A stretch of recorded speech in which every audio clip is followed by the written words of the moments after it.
América está acá, defendiendo nuestra propiedad, diciéndole la verdad que no quieren ver en calamidad. Nos hablen de la actividad, una vez más de pueblo vence la ciudad. Están escuchando voces de libertad, analizando la verdad. Te traemos la montaña a la ciudad, en Colombia y en Bagdad, por medio de un programa radial. Hablamos de Fallujah y la masacre de Acteal, que es una porra activo en la zona del Quetzal. Sigue la redada a nivel estatal. Allá se puede, ¿no? Genera capital, porque no va bien que nos venga a formar. Los desgraciados nunca han sido formal, dueños de una empresa a nivel global. Sigue la guerra y la crisis mundial. No hay trabajo, no hay frijoles, ni cheque semanal. Hay gente en la calle vendiendo a que sea un tamal, rezando en el trazo mal, analizando al sistema en el 91, 97, hay coche, calibre, AK-47, en 90.7, la tarde, los martes, 2 horas después de las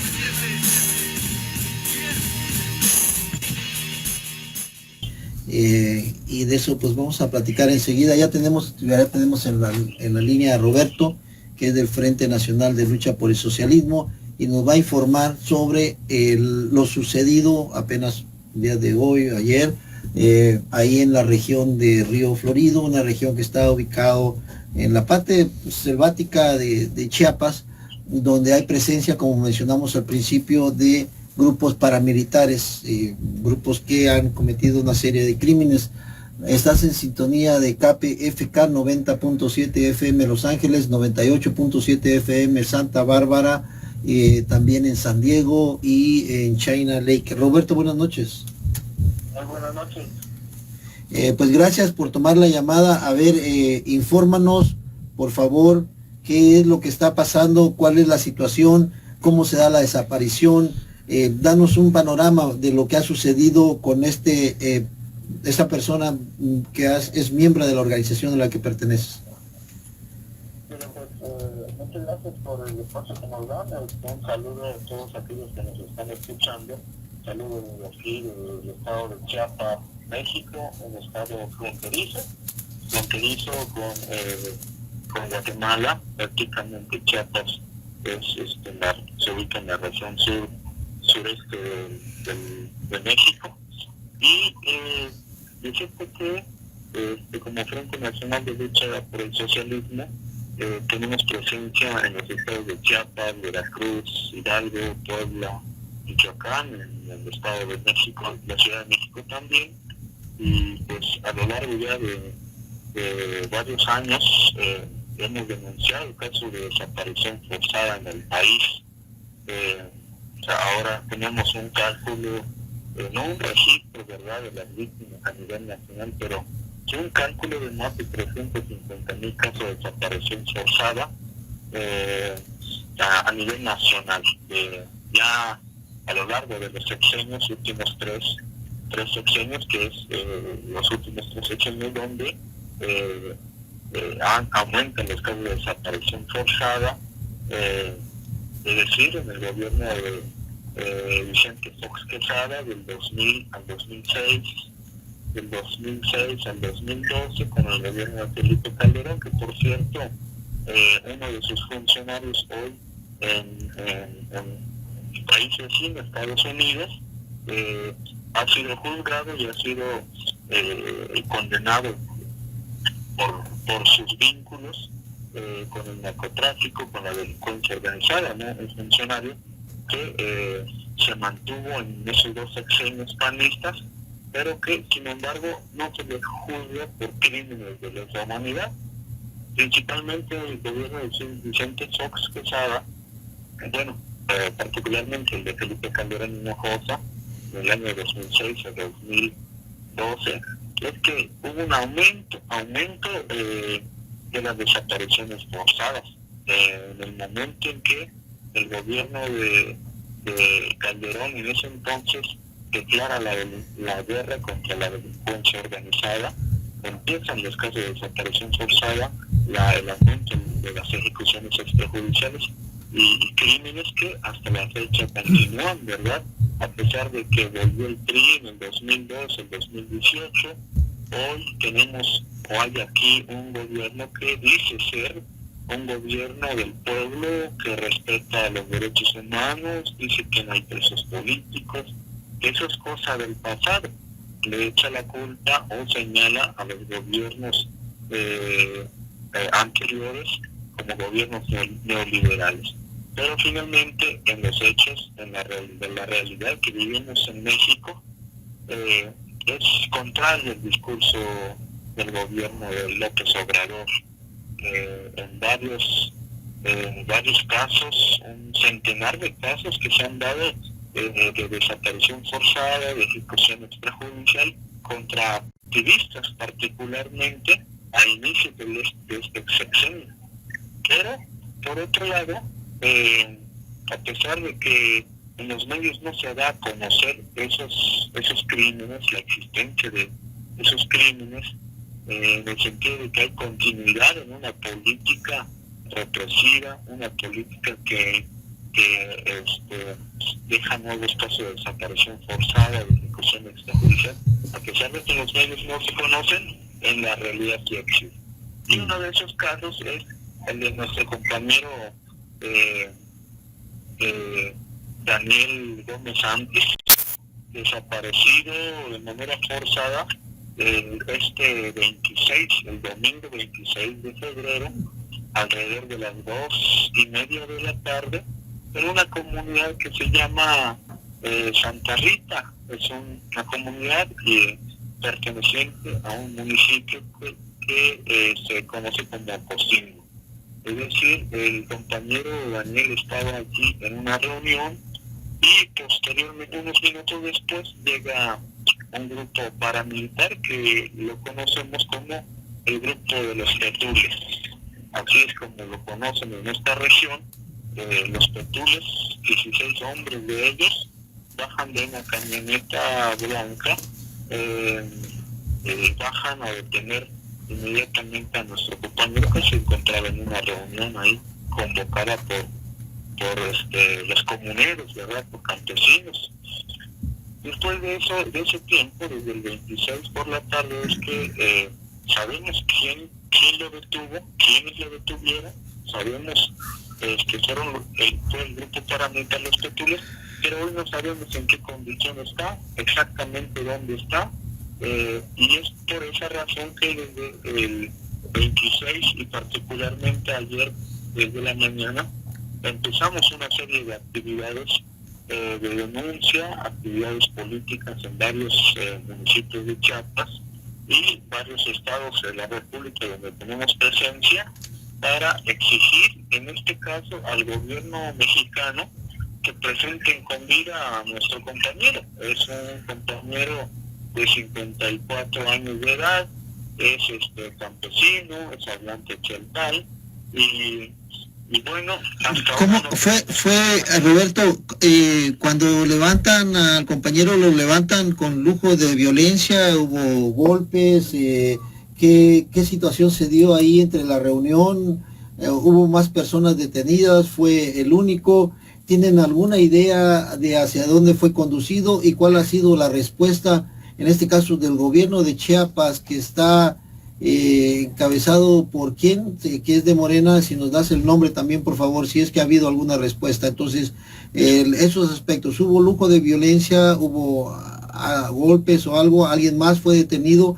¿Hacia dónde lo pudieron haber llevado? ¿Ustedes tienen una idea? ¿Y cuál ha sido la respuesta del Estado? Sí, claro. Mire, es una comunidad un poco aislada. Hay pocas viviendas por ahí, no transita mucha gente, las casas están un poco retiradas y prácticamente lo único que sabemos es que según el testimonio de la familia donde iba a realizar esa reunión entre comuneros, bajaron los 16 hombres a detener a nuestro compañero, únicamente a él.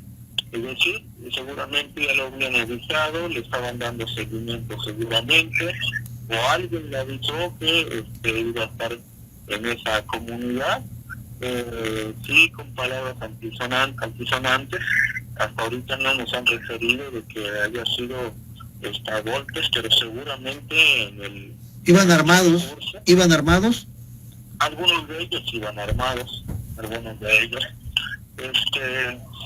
No estamos muy seguros, pero por un antecedente en el 2020 detuvieron, también desaparecieron a 3 de nuestros compañeros, 2 hombres y una mujer.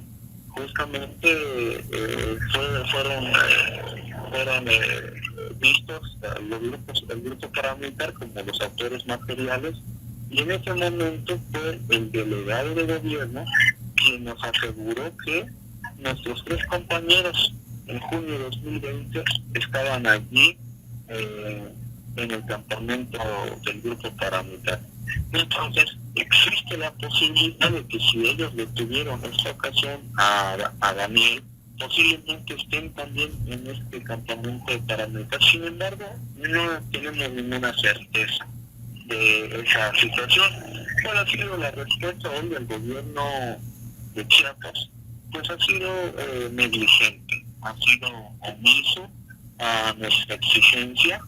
El día de hoy hubo un pequeño acercamiento con el gobierno municipal encabezado por el contador público Gilberto Rodríguez de los Santos, pero el delegado de gobierno Iván Gómez. Sin embargo, no tienen una respuesta certera, hay mucha dilación, y lo que observamos es que existe una coordinación entre los funcionarios. Bueno. Sí, bueno. A ver, se nos cayó la llamada. Bueno. Pues se nos cayó la llamada y mientras retomamos la llamada, pues vamos a hacer básicamente un recordatorio a la gente de que estamos hablando con Roberto, que es del Frente Nacional de Lucha por el Socialismo. Desde Chiapas informarnos que Daniel Gómez Santis fue desaparecido. El gobernador actual se llama Rutilio Escandón, pertenece a el partido que está en el poder en este momento, y según nos menciona ha sido negligente. Ya ha habido otros casos, en realidad no sabía que había tantos desaparecidos por parte del frente. Pues compañeros, mientras conectamos, su parecer. Pues cuando llegue la llamada, preguntarle cuál es el móvil de estas desapariciones. Son minas. ¿Quién financia este movimiento? Si tiene información para irnos agarrando la idea de quién está atrás de esto. Claro. Es hora de denunciar públicamente, sobre todo en este tipo de difusión que tenemos comunitaria, darle el nombre y el adjetivo, la etiqueta apropiada a los criminales, a los esbirros. México tiene desde el final del 69, tiene grupos paramilitares que inclusive infiltraron muchos de ellos los movimientos guerrilleros.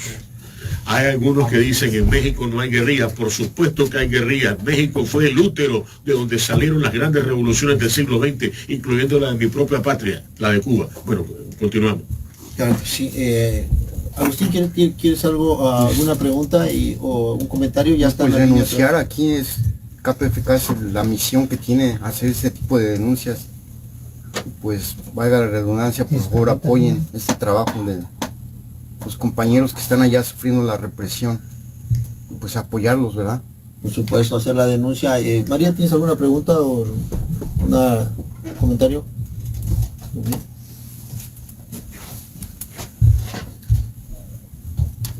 ¿Qué podemos hacer nosotros por acá, por este lado? Comunicar el mensaje, etcétera.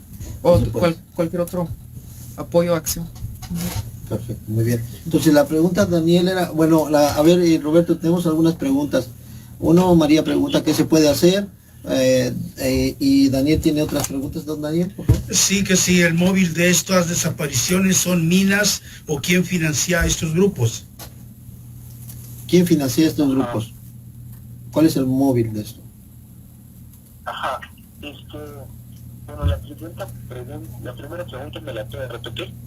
Sí, la primera era qué se puede hacer, quizás nos puedes decir al último, al cerrar la plática, Y la otra, sí, para saber a dónde la gente puede acudir con más información, para buscar más información, cuáles son los pasos que se tienen que seguir y qué vamos a hacer.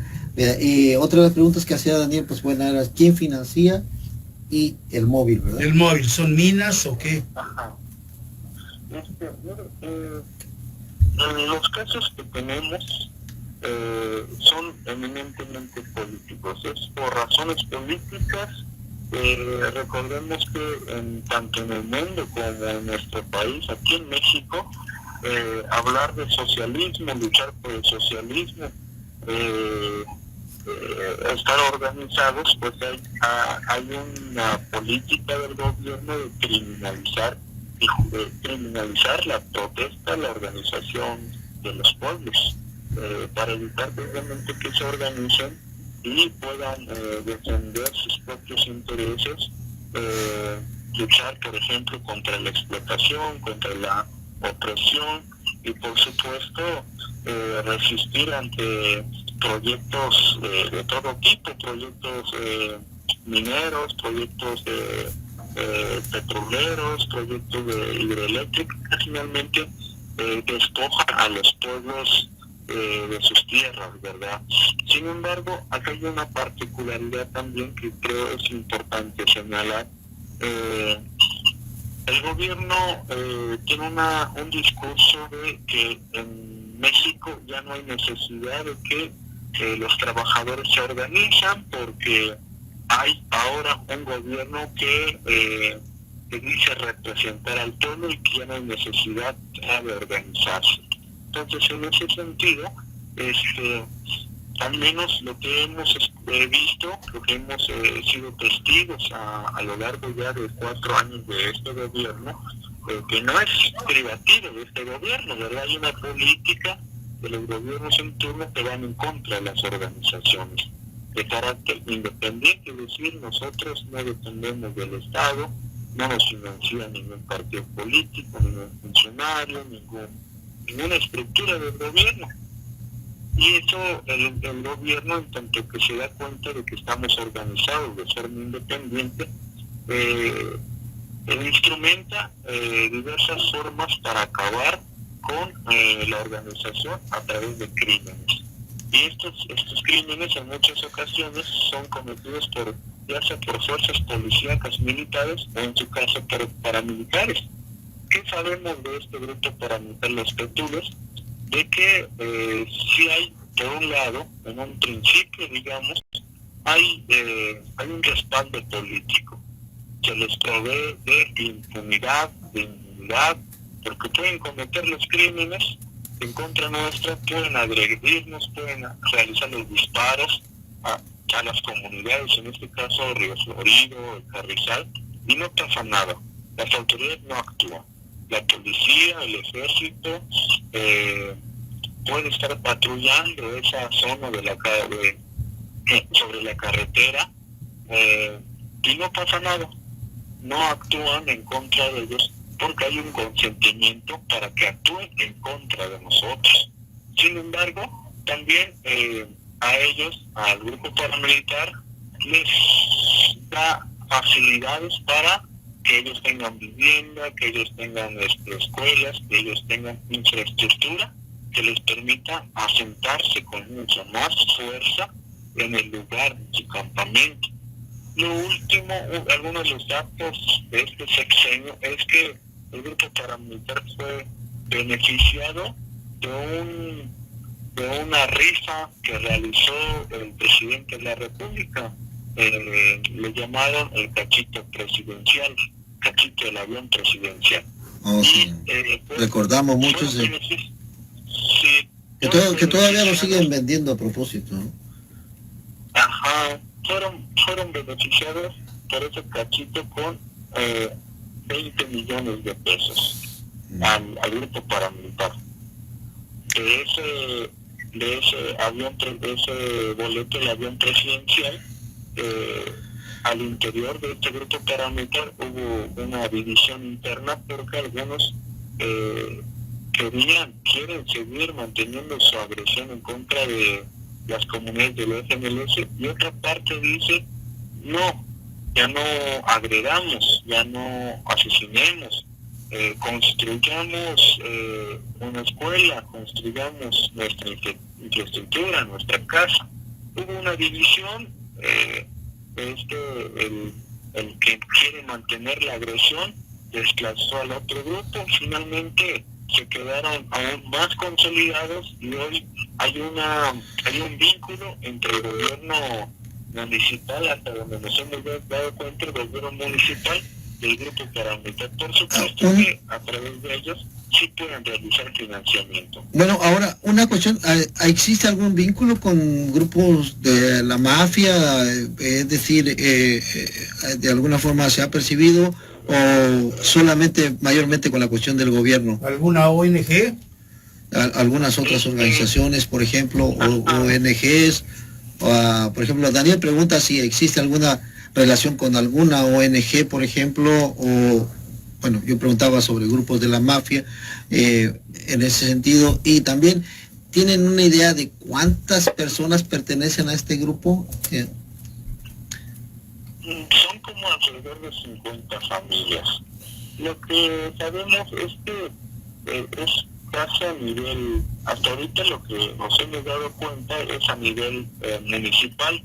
Muy probable que venga la coordinación o las indicaciones vengan del gobierno estatal y por supuesto de las estructuras policíacas y militares. Sin embargo, descartamos la posibilidad de que estén vinculados con la delincuencia organizada o el narcotráfico, porque finalmente el narcotráfico y la delincuencia organizada son parte inherente del propio Estado, ¿no? Entonces, es directamente desde las estructuras del gobierno. Bueno, ahora preguntaba María, ¿qué es lo que se puede hacer? ¿Dónde la gente puede tener más información también para conocer y cuáles son las acciones a seguir que ustedes sugieren, pues? Mire, pues nosotros agradecemos la solidaridad en cualquiera de las formas que desee el pueblo apoyar o solidarizarse. En este caso, un medio de información que tenemos es nuestra página, que es el smls.myfields.org. Allí es donde compartimos toda la información que van surgiendo de las comunidades o de los estados donde como SMLS tenemos presencia política y actividad. Hasta ahora ese sería nuestro medio. Sin embargo, es a través de la denuncia, de la movilización, hacer llegar una carta al gobierno mexicano, al gobierno de Chiapas, pronunciarse, por ejemplo, desde si existe de forma personal o de forma colectiva, haciendo un llamado al gobierno de Chiapas para que cese, ponga un alto a la represión en contra de las comunidades que integramos en los municipios. Perfecto. Bueno, vamos a entonces darle seguimiento obviamente a esta plática más adelante y esperamos que, bueno, estamos en comunicación. Por supuesto, a ver, vamos a tomar una llamada. Chuy, toma esa llamada, parece que quiere hacer una pregunta y regresamos. No cuelgue. Ya, toma la llamada porque están llamando para hacer alguna pregunta. Entonces, la cuestión es importante. Lo que está mencionando Roberto del Frente Nacional tiene que ver con qué hacer, ¿no? Preguntaba María, en ese sentido. Se puede enviar una carta a, se llama Rutilio Escandón, la persona que está encargada del gobierno en Chiapas. Seguramente iría al gobierno de Chiapas, pues pidiéndole de que interceda y que básicamente hagan algo, ¿no? Que resuelvan la petición que están haciendo los compas del Frente Nacional. ¿Se cayó? Sí. Bueno. Entonces, bueno, con eso cerraríamos, Roberto, si gustas agregar algo más para cerrar esta plática. Sí, agradecerles el espacio y si hay la oportunidad de mantenernos poder informar a través de este medio la situación que atravesamos, no solamente en Chiapas, sino a nivel nacional, pues, con gusto estamos compartiendo lo que podamos informar al pueblo que nos escucha allá. Un saludo compartido y fraterno. Claro que sí, y bueno, aquí nos escribe los compas de Chiapa Proletaria, Rutilio Escandón Cárdenas, gobernador de Chiapas, del partido político Morena. También Salazar Chávez dice: saludos solidarios y revolucionarios. La intención planeada de Borolas Calderón al declarar falsamente la guerra al narco era fusionar al ejército, la policía federal, grupos paramilitares y narcos. En fin, esos son algunos comentarios por ahí. Gracias a la gente que está en la Voces de Libertad KPFK, ese es el Facebook, recuerden, Voces de Libertad KPFK. Y bueno, otra vez, muchísimas gracias, Roberto, por la cuestión de la información, y obviamente vamos, como siempre, aquí en KPFK a seguirle dando siempre salida a toda la información que tengan. Sabemos que la situación en México, pues, en algunos aspectos no ha cambiado para nada, como la situación de los grupos paramilitares en Chiapas. Algo que sí queremos recalcar a la gente también, y bueno, con ustedes que han sabido resistir, es de que afortunadamente, porque están muy organizados allá, ustedes y otras organizaciones, todavía, al menos los narcos no se han apoderado totalmente del Estado. Sí, hay una lucha, hay una resistencia feroz, hay toda una organización muy profundamente enraizada en las comunidades que nos dieron origen, ¿no? Entonces eso es muy importante recalcar. Chiapas siempre es y ha sido un estado de resistencia, un estado muy revolucionario, y bueno, a veces esto es lo que el gobierno no le gusta mucho, ¿no? Diríamos, pero en fin. Gracias, Roberto. A ti, a ustedes. Gracias. Tengan buenas noches. Buenas noches, claro que sí. ¿Alguien llamó?